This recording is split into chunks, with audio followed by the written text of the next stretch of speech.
오늘 성경 말씀을 인용해서 선지자가 있었음을 알리라 라고 하는 제목으로 잠깐 말씀 나누겠습니다. 2016년 3월에 우리나라에서 세기의 대결이 열렸습니다. 인간과 컴퓨터, 정확하게 말하면 인간과 인공지능 간의 바둑 대결이었습니다. 이 대결이 되기 전까지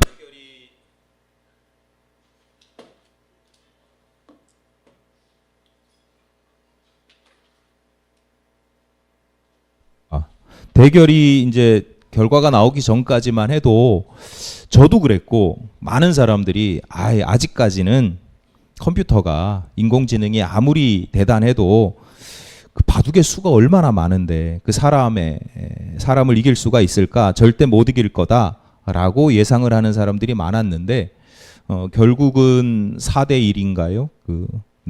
이세돌이 한 번 이기고 나머지는 다 인공지능이 이겼습니다. 알파고를 개발하고 이세돌 구단과 엄청난 대국요를 지불하고 대회를 성사시켰던 그 기업의 의도가 빛을 발하는 순간 4대 1. 일반 대중들에게 인공지능이 얼마나 대단한지를 한 번에 각인을 시켰기 때문에 엄청난 광고 효과를 냈었죠. 그 당시에 이세돌의 사패가 굉장히 충격적으로 다가왔었는데 이후로는요 시대가 바뀌어가지고 요즘은 어떻게 보냐면 이세돌의 1승을 대단한 것으로 봅니다. 이세돌이 어떻게 인공지능을 한 번 이겼지? 이길 수가 있는 거야? 라고 대단하게 볼 만큼 이제는 시대가 인공지능에 대한 생각들이 많이 바뀌었습니다. 바둑은 종종 전투나 또는 인생에 비유됩니다. 왜냐하면 우리 예전에 무슨 드라마도 한번 있었잖아요. 미생인가? 그게 바둑을 소재로 한 드라마거든요. 우리 인생이든 전투든 바둑이든 그 외에 기타 우리가 굉장히 다양한 삶의 상황 속에서 정말 중요한 것 중에 하나가 뭐냐면 수싸움이에요. 수싸움. 수를 계산하고 그 수를 가지고 싸우는 거죠. 상대방의 수가 서너 가지인데 내가 가지고 있는 수가 한 10가지가 넘는다. 그러면 상대방은 절대로 저를 이기지 못합니다. 반대의 경우도 마찬가지죠. 내가 가지고 있는 수가 아무리 많아도 다양해도 상대방이 더 많은 수를 가지고 있으면 내 것을 포함해서 더 많이 가지고 있으면 그리고 상대방이 내 수를 다 헤아리고 있으면 그러면 절대로 상대방을 이길 수가 없습니다. 그게 무슨 사람과 사람의 문제뿐만이 아니라 어떤 사건이든 문제 해결이든 다 마찬가지입니다.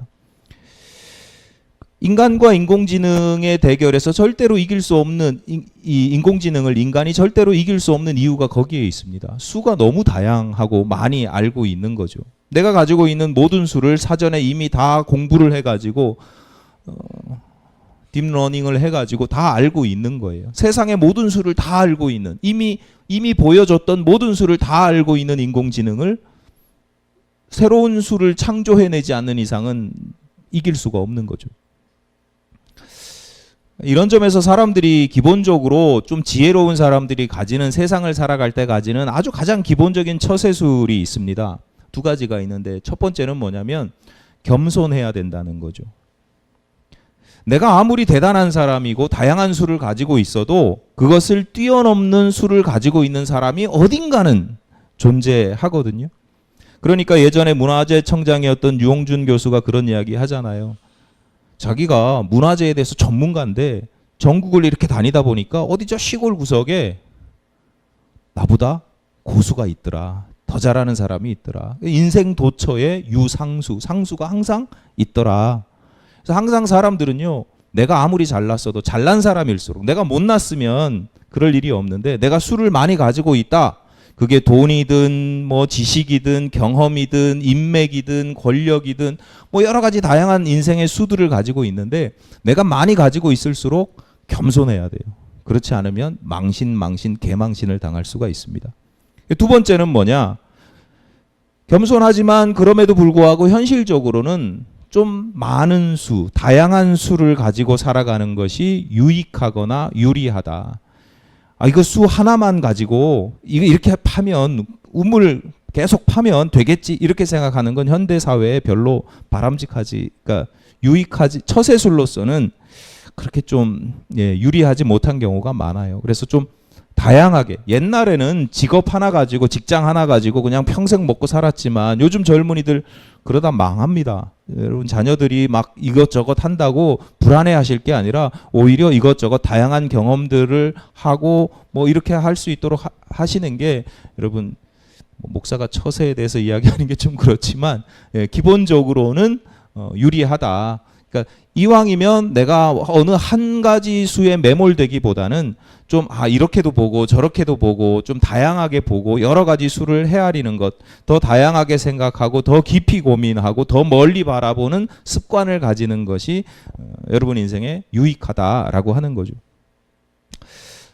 이렇게 보면 성도들은 기본적으로 좀 유리한 편입니다. 물론 오늘날 그런 경우들이 참 많긴 한데 본인의 신앙 때문에 오히려 더 옹졸해지고 폐쇄적이고 편협한 세계관을 가지고 살아가는 사람들도 적지 않습니다.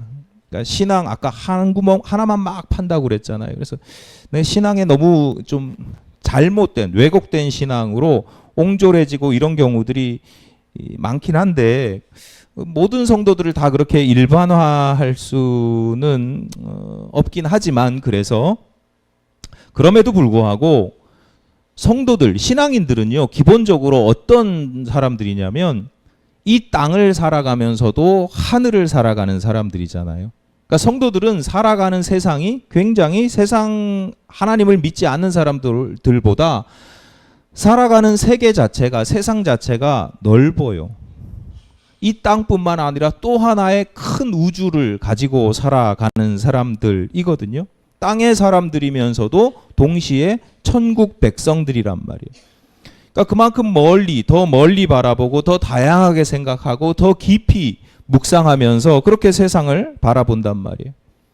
예를 들어서 뭐 아주 간단한 예가 그런 거죠. 우리가 죽음 이후에 부활과 영생까지도 바라봅니다. 그것을 고려합니다. 하나님을 믿지 않거나 현세만을 의식하는 사람들에 비하면 하나님을 바라보고 부활과 영생, 죽음 이후의 심판과 죽음, 뭐 그런 모든 것들을 바라보기 때문에 기본적으로 수가 다양할 수밖에 없습니다. 물론 우리가 모든 수를 다 알지도 못하고 또 모든 수를 다 가지고 있을 수도 없어요. 수가 남들보다 많다 뿐이지 세상을 다 알 수가 없어요. 내 인생이 5분 후에 일어날 일을 내가 어떻게 알아요? 몰라요. 그러다 보니까 때로는 갈등이 생기기도 하고 내 마음속에 의심이 들 때도 있습니다. 이대로 사는 게 맞는지, 이 선택이 나에게 유익한 건지 헷갈릴 때도 있지요. 헷갈리는 것뿐만 아니라 실제로 실수도 하고 내가 잘못 선택했네? 내가 이 선택이 좋을 것 같아 라고 했는데 잘못 선택했네? 실수도 하고 또 실패도 하고 시행착오도 합니다. 그럼에도 불구하고 우리가 완벽하진 않지만 그럼에도 불구하고 그런 선택의 중요한 요인 중에 하나, 우리가 어떤 수를 택하고 수싸움을 하고 선택을 할 때 성도들은 그 선택의 기준 중에 하나가 그냥 내 유익이나 내 주변에 있는 현실적인 문제뿐만 아니라 하나님의 뜻을 구하기도 하고, 그러니까 현실적인 문제도 다 헤아리지만 동시에 하나님의 뜻을 구하기도 하고 주님께서 가르쳐 주신 그 말씀도 헤아려 보고 내가 가야 할, 내가 지금 이 땅에서만 살아갈 게 아니라 내가 결국은 하나님 나라에 들어갈 하나님 나라 백성인데 그런 것도 고려하고, 그런 우리의 고려 사항들, 그런 선택의 기준들이 우리의 선택을 보다 더 다양하게 할 뿐만 아니라 조금은 더 바르게 하고 거룩하게 하고 유익하게, 나에게 유익하게 할 수 있다라고 하는 거죠. 그러니까 성도들은요, 기본적으로 내가 하나님을 믿는 것만으로도, 내가 하나님의 말씀을 듣고 아는 것만으로도 기뻐하고 감사할 수 있어야 합니다. 내가 세상 사람들보다 훨씬 많은 수를 가지고 있다니까요. 다양한 수를 가지고 있다니까요. 우리 인생의 하루하루를 어떻게 살아야 할지 고민될 때가 있죠. 염려와 근심으로 짓눌릴 때도 많습니다. 말씀을 묵상하고 기도와 찬송으로 주님과 교제하면서 그 답을 찾아가시기를 바랍니다.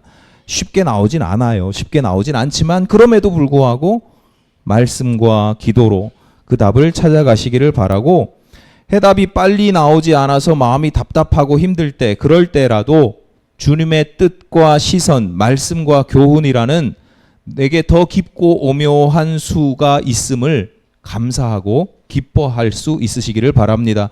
고민하고 어떻게 해야 돼요 하면서도 기본적으로는 그래도 내가 기도할 수 있고 말씀을 들을 수 있고 읽을 수 있는 게 얼마나 감사하고 기쁜 일이냐. 즐겁게 고민하시고 기쁘게 갈등하시면 좋겠습니다. 어느 날 하나님께서 에스겔에게 나타나셔서 내가 이제부터 너를 선지자로 삼겠다. 그리고 여러 가지 말씀을 들려주십니다. 환상도 보여주시고 계시도 들려주셔요. 대부분의 예언서가 그렇듯이 그 계시 환상의 내용들은 그 가장 큰 주제는 심판과 회복입니다. 그러니까 죄 때문에 너희가 이러이러한 죄를 저질러서 이런 심판을 받을 거야. 그런데 너희들이 회개하면 이렇게 회복될 수 있도록 내가 은혜를 베풀어 줄게. 그러니까 회개해 라고 하는 내용들이 대부분의 예언서의 공통된 흐름이고 주제입니다. 오늘 본문도 이스라엘 백성들의 죄와 그로 말미암은 심판에 대해서 말씀을 하는데요. 본문이 이제 인용 본문이 길어질까봐 읽진 않았는데, 오늘 읽은 본문 직전 30절부터 33절까지 읽었잖아요. 그 바로 직전인 27절부터 29절까지를 한번 살펴보겠습니다. 너는 그들에게 이르기를 주 여호와께서 이같이 말씀하시되 내가 나의 삶을 두고 맹세하노니 황무지에 있는 자는 칼에 엎드러뜨리고 들에 있는 자는 들짐승에게 넘겨 먹히게 하고 산성과 굴에 있는 자는 전염병에 죽게 하리라. 내가 그 땅이 황무지와 공포의 대상이 되게 하고 그 권능의 교만을 그치게 하리니 이스라엘의 산들이 황폐하여 지나갈 사람이 없으리라. 내가 그들이 행한 모든 가증한 일로 말미암아 그 땅을 황무지와 공포의 대상이 되게 하면 그때에 내가 여호와인 줄을 그들이 알리라 하라. 여호와께서요, 하나님께서 에스겔에게 이야기하는데 너 심판을 경고해, 예고해. 그런데 심판의 내용이 뭐냐면 칼, 또 뭐 있어요? 들짐승, 그다음에 전염병, 곳곳에서. 그러니까 어느 한 가지, 단 한 가지만을 심판의 도구로 사용하는 게 아니라 모든 여러 가지를 상황에 따라서 다양한 심판의 도구를 활용하신다. 이게 무슨 뜻이냐? 어느 누구도 심판의 그물에서 벗어날 수가 없다는 거예요. 어떤 심판이나 징계, 재앙이 내리면 난 이렇게 도망가야지. 그러면 거기 있으면 저기 산성에 숨어 있으면 거기선 전염병이 돌고, 들판으로 나가면 거긴 들짐승이 있고, 그런 식으로 심판의 그물을 아무도 피할 수가 없다라고 하는 이야기예요. 도대체 어떤 죄를 저질렀기에 하나님께서 이처럼 촘촘한 그물과 같은 심판을 예비하시는가? 에스겔서 전체를 통해서 이스라엘 백성들이 저질렀던 온갖 극악무도한 불의, 부조리, 부정 이런 것들을, 죄를 다 지적을 하시는데 그 중에 한 가지가 오늘 우리가 읽은 본문이에요. 그러니까 이스라엘 백성들이 저질렀던 극악무도한 죄에 비하면 오늘 본문의 내용은 사실은 어떻게 보면 죄처럼 보이지도 않을 정도예요. 본문 30절을 먼저 보겠습니다. 인자야, 네 민족이 담 곁에서와 집 문에서 너에 대하여 말하며 각각 그 형제와 더불어 말하여 이르기를 자 가서 여호와께로부터 무슨 말씀이 나오는가 들어보자 하고. 야, 이게 선지자 입장에서, 여러분 예언서 쭉 읽어보시면 좀 느끼실 텐데 이게 선지자 입장에서는요, 이게 웬 떡인가 싶습니다. 왜냐하면 아주 패턴이 그래요. 예언자들이 하나님께 계시를 받고 너가 이제 지금부터 선지자로서 내 말씀을 전해라. 그러고 딱 가서 전하면 사람들이 좋아해요, 싫어해요? 들으려고 그래요, 안 들으려고 그래요? 돌 들어 죽이려고 그러죠, 왜냐하면 예언자의 대부분의 첫 일성이 너에게 하나님께서 심판이, 하나님을 안 믿는 사람들이 아니에요. 하나님 잘 믿고 잘 믿는다는 건 좀 그렇지만 어쨌거나 열심히 믿고 제사하고 예배하고 하나님께 기도하고 제물 드리고 하는 사람들이거든요. 첫 일성이 야, 하나님이 너희들 이제 심판할 거야. 재수 없는 놈이에요. 사람들이 이 예언자들의 말을 안 들어요. 그런데 오늘 본문의 내용은 뭐냐면 백성들이 스스로 담곁에서와 자기들 형제들끼리 야, 우리 저 에스겔한테 말씀 들으러 가자. 여호와의 말씀 들으러 가자. 이런 이야기들을 서로 주고 받는다는 거예요. 이게 얼마나 대단하고 선지자 입장에서는 기분 좋은 일이에요. 31절입니다. 백성이 모이는 것 같이 네게 나아오며 내 백성처럼 내 앞에 앉아서 네 말을 들으나 그대로 행하지 아니하니 이는 그 입으로는 사랑을 나타내어도 마음으로는 이익을 따름이라. 와서 말씀을 사모하고 말씀을 잘 들어요. 많이 모여요. 심지어 말씀을 잘 들어요. 그런데 그 말씀대로 행하지 않는다는 거예요. 결국은 자기 이익을 쫓아 살아가더라는 거예요. 아니 도대체 여러분 말씀을 왜 들어요? 청종, 귀 기울여 듣고 그대로 따르는 거잖아요. 말씀이라고 하는 것은. 근데 에스겔이 전하는 하나님의 말씀을 막 서로 좋다고 들으러 왔는데 듣기만 하고 좋아하기만 하고 다음에 또 집에 돌아가서는 또 다시 들으러 가자 그러고 근데 와서 그 말씀의 내용대로 안 산다는 거예요. 32절입니다. 그들은 네가 고운 음성으로 사랑의 노래를 하며 음악을 잘하는 자 같이 여겼나니 네 말을 듣고도 행하지 아니하거니와. 에스겔이 하나님의 말씀을 전하는 걸요 마치 고운 음성으로 사랑의 노래를 하며 음악을 잘하는 자 같이 여겼다는 거예요.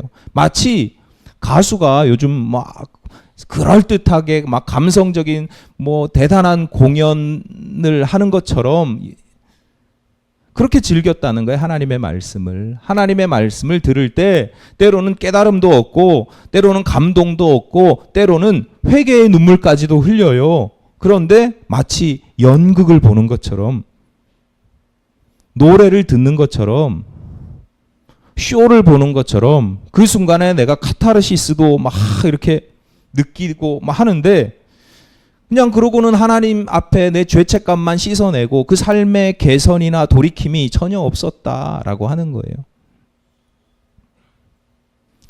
결과적으로 에스겔 그리고 하나님은 당신을 믿고 말씀을 사모한다고 하는 백성들에게 기만을 당하는 셈인 겁니다.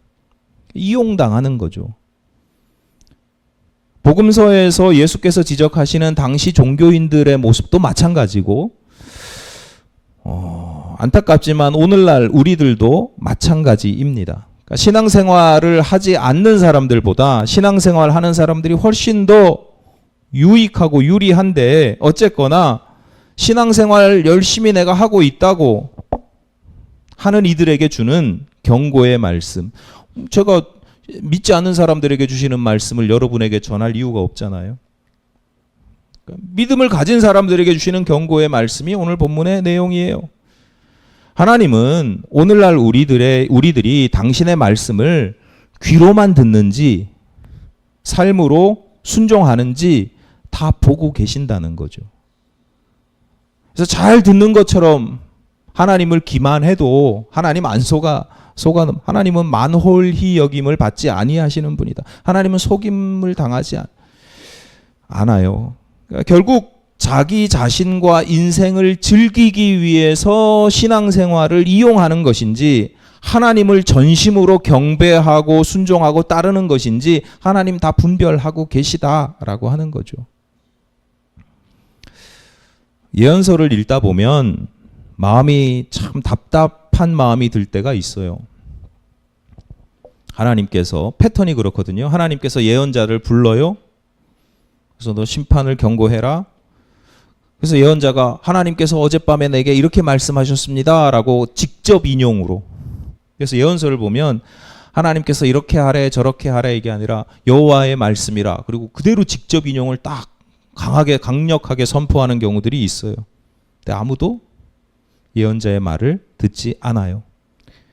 왜 안 듣지? 예언서만 읽다 보면 답답하단 말이에요. 하나님 분명히 이렇게 말씀하시고 반복해서 말씀하시고 강력하게 말씀하시고 심지어 때로는 증거도 보여주시는데 이적을 막 이렇게 표적 같은 것들을 통해서 증거도 보여주시는데 안 들어요. 그래서 제가 이상하다 답답하다 그랬는데 대학교 신학대에 가서 교수님께 이렇게 수업 듣다 보니까 아마 거짓 선지자들이 훨씬 많았을 거라고. 참 선지자들은 오늘날 우리가 참 선지자들만 보니까 그렇지 그 시대에 거짓 선지자들이 어마어마하게 많았을 거라고. 거짓 선지자들이 나서서 이야기하면 사람들이 좋아라 하고 거짓 선지자들의 말을 잘 듣습니다. 왜냐하면 거짓 선지자들의 말은 다 축복하고 잘 될 거라고 괜찮을 거라고 회복될 거라고 다 그런 이야기만 하니까. 참 예언자는요 핍박을 받아요. 존경받는 건 둘째치고 존중도 받지 못합니다. 그리고 오늘 본문처럼 심지어는 기만을 당하기도 합니다. 백성들이 에스겔 선지자의 말씀을 잘 듣고 많은 사람들이 나와 있는 것처럼 보이지만 결국은 자신의 종교적인 서비스를 요구하고 이용하는 것밖에 안 되는 거거든요. 수천 년 전 예언자의 시대만 그런 게 아닙니다. 주제가 좀 한참 넘은 이야기지만 개인적으로 오늘날 제가 말씀을 전할 때도 좀 비슷한 조금은 선지자들의 마음을 헤아리겠다 싶은 마음이 들 때가 있어요. 예를 들어서 하나님의 말씀이라고 해서 깊이 묵상하고 현실 속에서 우리 성도님들에게 어떻게 하면 이 말씀이 하나님의 말씀으로 들려질까 고민도 하고 깊이 묵상하고 설교 준비해서 기도하고 설교를 해도 성도들이 듣질 않고 심지어 잘 듣는 줄 알았던 성도님인데 어느 날 나중에 얘기 들어보면 전혀 엉뚱한 누구한테 도대체 어떤 목사님한테 그런 말씀을 들었는지 모르겠지만 엉뚱한 얘기하는 건 괜찮아요. 그런데 누구에게 도대체 어떤 말씀을 들었는지 모르겠지만 굉장히 위험하고 비성경적이고 성경을 왜곡하고 성경의 일부만을 인용하는 뭐 그런 굉장히 편협하고 이런 이야기들을 들을 때는 제가 깜짝깜짝 요즘 이 시대에도 놀랄 때가 있단 말이에요.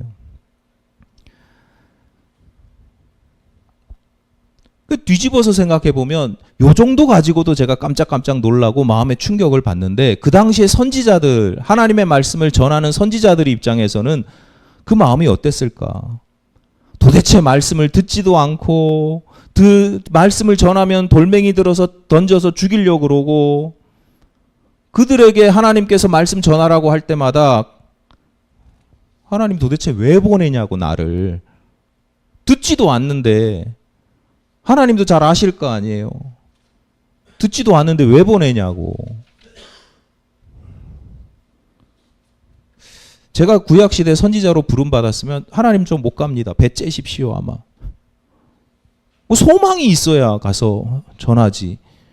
회개하라 그러는데 아무도 회개하지 않고 하나님 무서운 줄 모르고 그랬을 것 같아요.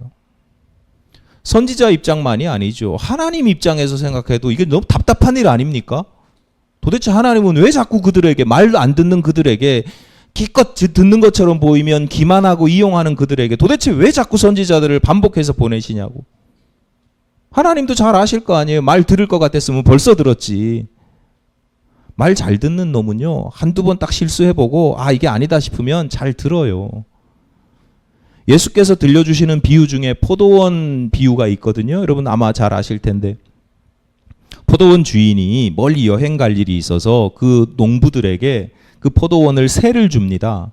그리고 멀리 여행을 갔다가 추수 때가 돼서 소출의 일부를 세로 받기 위해서 자기 종을 그 포도원에 보내요.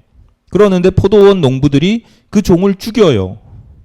이상하다. 보냈는데 연락이 없으니까 행방불명 소식이 없으니까 또 보내요. 또 보내. 종들을 다 죽여요. 이상하다. 그래서 마지막으로 아들을 보냅니다. 내 아들은 나를 대신하는 사람이니까 내 아들은 잘 받아오겠지. 근데 아들도 죽여요. 종들이 잘못하고 아들이 잘못해서 죽은 거예요? 종이나 아들이 문제예요? 농부가 문제예요? 농부가 문제잖아요. 사람이 문제예요. 사람이. 이건 사건이 문제가 아니라 사람이 문제예요. 주인 입장에서는 자신을 대리하고 대신하는 존재니까 이 종이나 아들을 잘 대접해 줄 것이라고 생각하지만, 농부들 입장에서는 포도원을 삼킬 생각이거든요. 포도원을 자기 것으로 할 생각이니까 그렇기 때문에 그 주인을 대리하는 상속자이기 때문에, 대리하는 종이고 상속자들이기 때문에 죽이는 거예요. 예수께서 들려주시는 비유가 곧 이스라엘의 역사이지요. 종들은 선지자를 의미하고 아들은 예수를 의미합니다. 맨날 보내면 뭐 하냐고. 악한 마음을 품고 있기 때문에 보내봐야 다 죽일 건데 하나님 다 아실 거 아니에요. 이스라엘의 역사뿐만 아니라 선악과를 따먹고 에덴에서 쫓겨난 아담의 후예들인 우리들의 모습이기도 해요. 아담과 하와가 선악과를 따먹은 근본적인 이유가 뭐예요?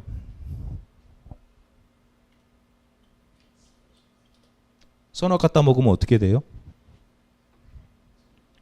눈이 밝아져서 선과 악을 분별하게 되는데, 그게 곧 무엇처럼 된다?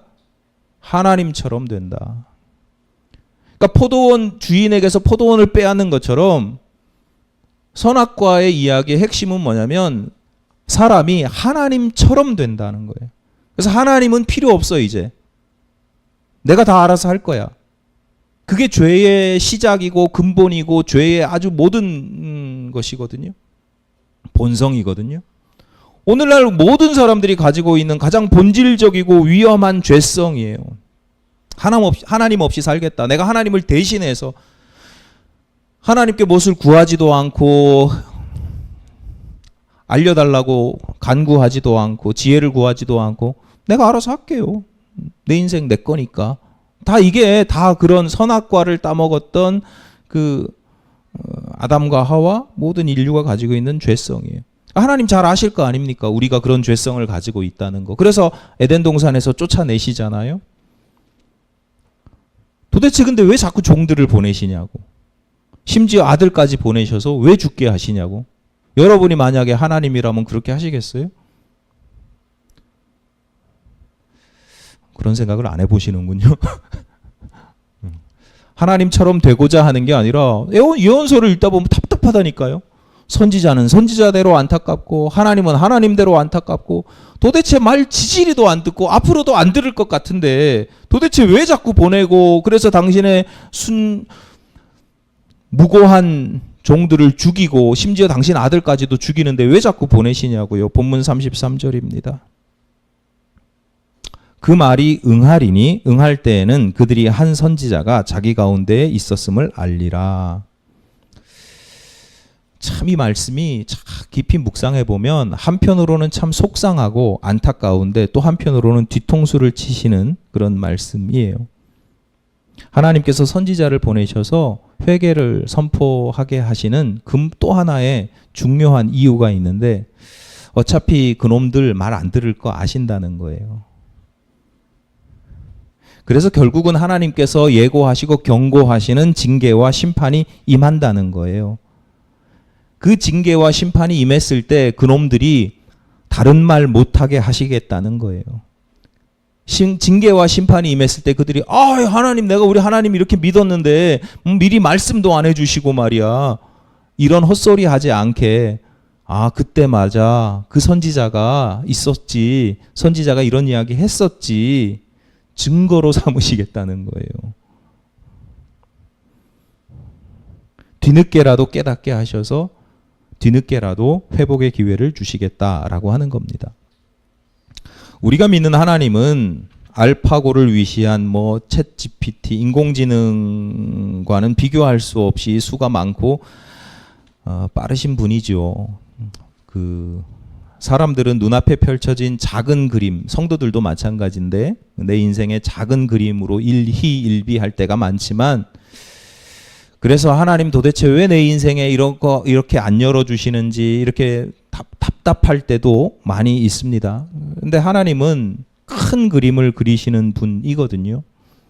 하나님께서 모세에게 나타나셨다 하신 말씀, 당신이 누구냐라고 했을 때 하셨던 말씀 중에 하나가 내가 아브라함의 하나님이고 이삭의 하나님이고 야곱의 하나님이다 라고 말씀을 합니다.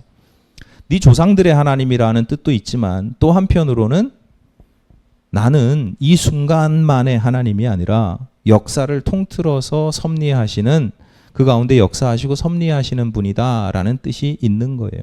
그러니까 큰 그림이라고 하는 건 시공간을 다 확장시켜서 하나님은 우리가 그런 믿음의 고백들을 가지고 있잖아요. 창조주 하나님이라고, 전능하사 천지를 만드신 하나님 아버지를 내가 믿사오며, 그렇게 사도행전 고백하는 것도 그런 의미들이 다 그 안에 들어가 있습니다. 요셉이 형들에 의해서 죽임을 당할 뻔하다가 애굽의 노예로 팔려갔습니다. 온갖 고생하다가 결국은 국무총리의 자리에 올라요. 국무총리가 된 요셉이 형들을 다시 만났을 때 형들을 용서할 뿐만 아니라, 자기를 죽이려고 했던 형들을 용서할 뿐만 아니라 그 형들이 낳은 자녀들, 손자들, 그 가문들을 먹여 살립니다. 그 이유를 창세기 50장 20절 21절에 기록된 요셉의 고백을 통해서 알 수 있습니다. 당신들은 나를 해하려 하였으나 하나님은 그것을 선으로 바꾸사 오늘과 같이 많은 백성의 생명을 구원하게 하시려 하셨나니 당신들은 두려워하지 마소서. 내가 당신들과 당신들의 자녀를 기르리이다 하고 그들을 간곡한 말로 위로하였더라. 다른 사람들도 아니고 형들에 의해서, 친형들에 의해서 죽임을 당할 뻔한 요셉이니까 보통 사람들 같으면 이거 트라우마가 생겨도 단단히 생길 일이죠. 어떻게 감당하겠습니까?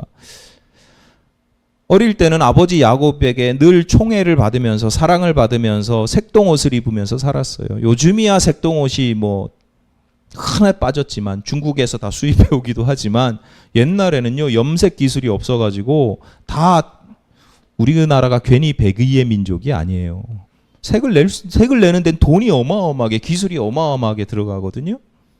그러니까 그 고대 사회에 색동옷을 입었던 왕들이나 특별한 귀족들만 입을 수 있는 건데 요셉이 입었단 말이에요. 그러니까 아버지가 요셉을 얼마나 사랑했는지를 알 수 있는 거예요.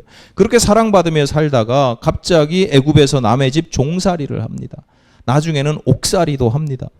육체적으로만 고통스러운 게 아니라 그 마음과 정신이 피폐해지고, 이건 돌아버리기 딱 십상이죠. 유혹도 당하고요, 배신도 당합니다. 그런데 그 결국의 모든 과정을 다 이겨내고 국무총리가 되고 나서 보니까, 그 시간이 지나고 나서 보니까 그 모든 것들이 다 약이 되었더라. 국무총리가 결국은 나라 살림하는 사람이잖아요.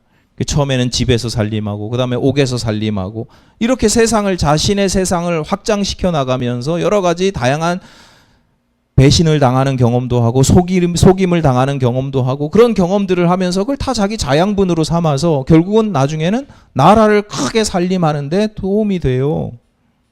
젊었을 때의 수고와 고생과 안 좋았던 경험들이 다 자양분이 돼요. 그런데요, 요셉이 이렇게 입지전적인 인물이 될 수 있었던 근본적인 이유가 있었어요. 그럼 뭐냐? 하나님의 큰 그림을 보는 사람이었다. 자기 형들이 자신을 죽이려고 했던 것이 사실이에요. 그걸 알아요. 무슨 오해가 있었겠지 이게 아니고, 형들이 나를 죽이려고 했던 것도 사실이에요. 그런데 그 모습만 본 게 아니라, 그렇지만 그것을 나를 해하려 하였지만 그것을, 그 악을 하나님께서 선으로 바꾸셔서 오늘과 같이 많은 백성들의 생명을 구원하게 하시려 하신다라고 하는 하나님의 뜻과 계획도 함께 보았다는 거예요. 하나님이 나를 이렇게 어렵게 하시는 것은 결국은 나로 하여금 하나님의 큰 계획, 많은 생명들을 살리게 하시려는 하나님의 뜻과 계획이 있었다는 것을, 그 하나님의 뜻과 계획을 요셉이 알고 있었어요? 몰랐어요? 알았던 거예요. 내가 안다는 거예요. 하나님의 그 뜻과 계획을. 결코 쉽지 않지요. 하지만 하나님의 사람들이라고 하면 가지고 있는 공통적인 모습이다. 하나님의 비전을 공유하는 것이다. 성도들은 이런 점에서 몇 가지 신앙의 원칙을 가지는 것이 좋습니다. 첫 번째는 뭐냐면, 오늘 주제에 맞춰서 몇 가지 신앙의 원칙을 가지는 게 좋은데, 첫 번째는 뭐냐면 하나님은 큰 그림을 그리시는 분이라고 하는 사실을 인정하고 믿고 고백하는 것입니다. 그러니까 내가 볼 수 있는 그림은 작은 그림밖에 안 되잖아요. 눈앞에 있는 것밖에 못 보잖아요. 그러니까 때로는 큰 그림을 그리시는 하나님의 말씀을 믿고 순종하는 것이 좋습니다. 나는 요만큼밖에 보질 못하니까 내가 선택할 수 있는 수가 요것밖에 안 돼요. 근데 큰 그림을 그리시는 하나님은 너무나도 다양하고 바른 더 좋은 선택을 가지고 있으신 거죠. 그러니까 하나님의 내 눈에는 이것밖에 안 되는데 라고 하지만 결국은 하나님의 말씀대로 믿고 따라가는 것, 순종하는 것, 그게 성도들이 가져야 할 첫 번째 믿음. 보이지 않고 헤아릴 수 없어도 하나님을 믿고 따르는 것, 그 이유가 하나님은 크신 분이기 때문에. 그러니까 여러분, 하나님은 큰 그림을 그리시는 분, 빅 픽처, 큰 그림을 그리시는 분이라고 하는 그 고백이나 믿음이 항상 마음 가운데 있으셔야 돼. 그래야 하나님의 말씀대로 믿고 순종할 수가 있어요. 자, 그게 기본인데 또 한 가지 중요한 게 있어요. 그러니까 하나님의 큰 그림을 조금이라도 보는 거예요. 하나님은 큰 그림을 그냥 그리고 계시고 난 요것밖에 못 보니까 그냥 난 무조건 하나님 믿고 따를래, 이게 아니라 나를 향한 하나님의 큰 그림을 조금이라도, 다 볼 수는 없지만 조금이라도 보는 거예요. 33절을 다시 보겠습니다. 그 말이 응하리니 응할 때에는 그들이 한 선지자가 자기 가운데에 있었음을 알리라. 자, 이스라엘 백성들 입장에서 자기들 가운데 선지자가 있었음을 알게 되는 때는 언제예요? 그 말이 이루어질 때, 선지자 에스겔이 예언한 경고와 심판의 말씀이 이루어질 때에야, 그제서야 비로소 우리 가운데 선지자가 있었지, 이거 옛날에 경고하셨던 말씀인데 미래의 일입니다. 그런데 이 미래에 이런 일이 일어날 거다라고 하는 사실을 현재에도 알고 있는 사람이 있어요. 누구예요? 에스겔이지, 에스겔. 선지자 에스겔이죠. 자, 이 말씀은 오늘 본문의 33절 이 말씀은 하나님께서 에스겔 선지자에게 너 이대로 전해, 이스라엘 백성들이 알아야 될 말씀이기도 하지만 지금 이 말씀은 누가 알아야 되는 말씀이에요? 에스겔이 알아야 되는 말씀이에요. 에스겔이.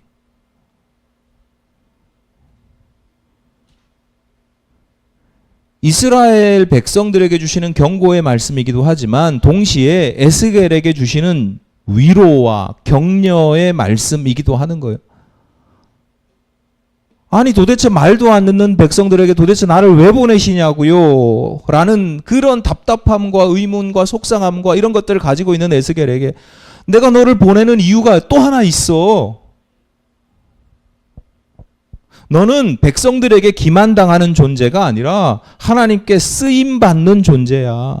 지금 현재만 보면 기만당하는 것처럼 보이지, 이용당하는 것처럼 보이지. 그런데 시간을 조금 길게 심판의 때까지도 확장시켜 보면 너는 정말 귀하게 쓰임받는 존재인 거야.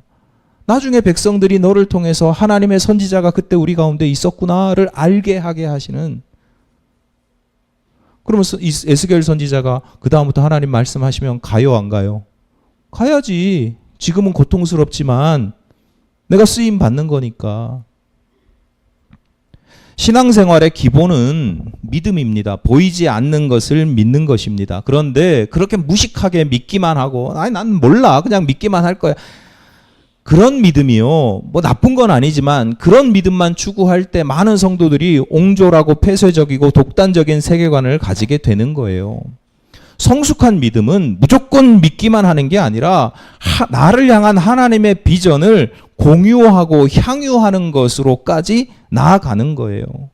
요셉처럼, 에스겔처럼 내가 이 땅에서 하나님의 뜻대로 살아가는 게 참 고통스럽고 고난의 삶이지만 그래도 나를 향한 하나님의 계획이 있고 섭리가 있다라고 하는 것을 믿고 공유하기 때문에 희미하지만 어렴풋하게나마 그것을 조금이라도 하나님의 큰 그림을 볼 수 있기 때문에 그 시간을 이겨낼 수 있고 그 시간을 가치 있게 보낼 수 있는 것이고 의미 있고 건강하게 거룩하게 살아낼 수 있다라고 하는 것입니다. 무슨 하나님 믿는 사람들은 그냥 무조건 믿고 무조건 고통을 감내하면서 인내하면서 그렇게 살아야 되는 게 아니라 고통을 감내하고 인내하면서도 그래, 내가 지금 하나님께 쓰임 받고 있는 것이 얼마나 기쁘고 감사한지 하나님의 비전을 공유하고 향유하고 누릴 수 있어야 된다니까요. 하나님의 계획과 섭리, 비전을 뒤늦게라도 깨닫게 하시는 것이 감사한 일입니다. 아, 그때 맞아. 선지자가 그때 우리 가운데 있었는데 지금이라도 회개해야 되겠다. 뭐 감사한 일이죠. 하지만 더욱더 바람직한 것은 지금 현재적으로 그 하나님의 뜻을 내가 조금이라도 더 많이 알고 누리는 것입니다. 하나님의 그림 안에서, 큰 그림 안에서 복되고 거룩하게 사용되고 있다는 사실을 내가 조금이라도 아는 것입니다. 여러분, 하나님의 비전을 공유하고 나아가서 쓰임받는 이 시대의 선지자로 살아가시기를 바랍니다. 하나님께서 여러분을 향한 뜻이 있습니다. 그 뜻 중에 하나는 뭐냐면 너희 가운데 한 선지자가 있었음을 알게 하리라. 여러분이 여러분의 삶의 자리에서 하나님께서 보내신 한 선지자의 역할들을 잘 감당할 수 있게 되시기를, 에스겔 선지자가 가진 그 마음을 가지고 내가 내 존재 자체만으로 하나님의 살아계심과 역사하심을 증거할 수 있다고 하는 그런 기쁨과 자긍심을 가지고 살아가시기를 간절히 바랍니다.